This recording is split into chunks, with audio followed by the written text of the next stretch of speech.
নমস্কার, আমার নাম ডক্টর রাজশ্রী ব্যানার্জি। আমি একজন সিনিয়র গাইনোকোলজিস্ট।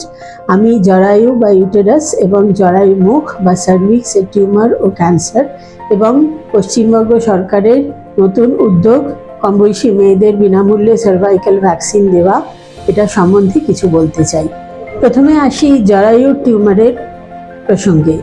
জরায়ু টিউমারের মধ্যে যেটা সবচেয়ে বেশি দেখা যায় সেটা হচ্ছে ফাইব্রয়েড। এই ফাইব্রয়েড কিন্তু বিনাইন, এর থেকে সচরাচর ক্যান্সার হয় না, কিন্তু এটা সংখ্যায় একের বেশি হতে পারে এবং সাইজে বেশ বড় হতে পারে। যদি খুব বড় হয়ে যায় তাহলে চারিপাশের যে অর্গান, যেমন ব্লাডার বা মূত্রথলি এবং রেকটাম বা মলদ্বারের উপরে চাপ সৃষ্টি করতে পারে।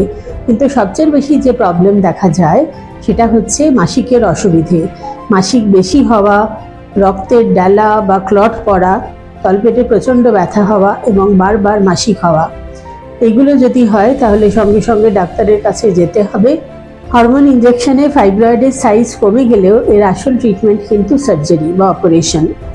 এই অপারেশন রোবোটিক অ্যাসিস্টেড বা ল্যাপারোস্কোপি করে বা পেট কেটে অপারেশন করে করা যায়। দু রকম সার্জারি করা যায়। একটি হচ্ছে শুধু ফাইব্রয়েডগুলোকে বাদ দিয়ে দেওয়া, যাকে বলা হয় মায়োমেক্টমি, বা পুরো জরায়ুকে বাদ দেওয়া, যাকে বলে হিস্টেরেক্টমি। যদি মায়োমেক্টমি করা হয় বা শুধু ফাইব্রয়েডগুলোকে বাদ দেওয়া হয় তাহলে কিন্তু ফাইব্রয়েড আবার ফিরে আসতে পারে। আবার হিস্টেরেক্টমি করে দিলে আর কোনোদিন মাসিক হবে না এবং আর প্রেগন্যান্সিও নেওয়া যাবে না। এবার আসি জরায়ু বা ইউটেরাসের ক্যান্সারের কথায়।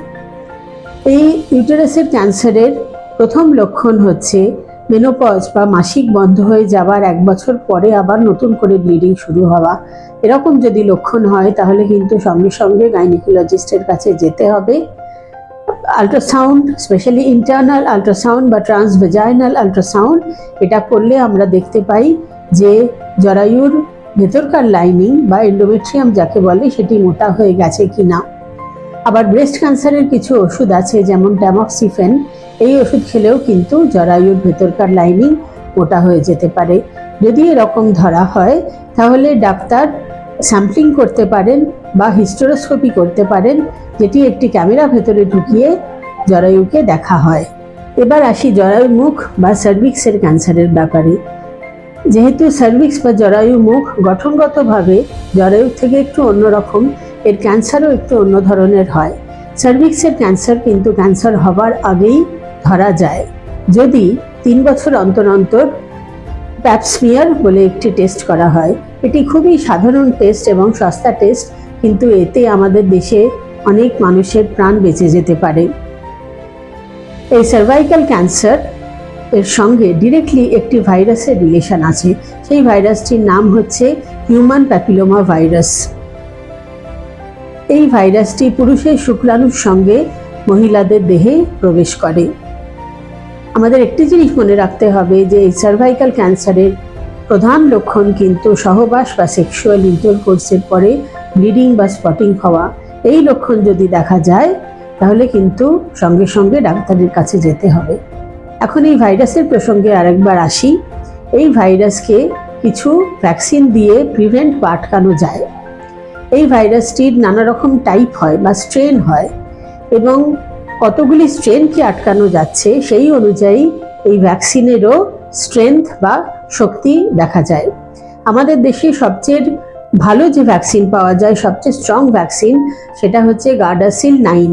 এটা দিয়ে 9 ধরনের হিউম্যান প্যাপিলোমা ভাইরাসকে আটকানো যায়। পশ্চিমবঙ্গ সরকার নতুন উদ্যোগ নিয়েছেন যে 14 বছর বয়সী মেয়েদের এই ভ্যাকসিনের একটি ডোজ দেওয়া হবে। এই হিউম্যান প্যাপিলোমা ভাইরাস ভ্যাকসিন বাইরের দোকানেও কিনতে পাওয়া যায় এবং সব মহিলারাই নিতে পারেন।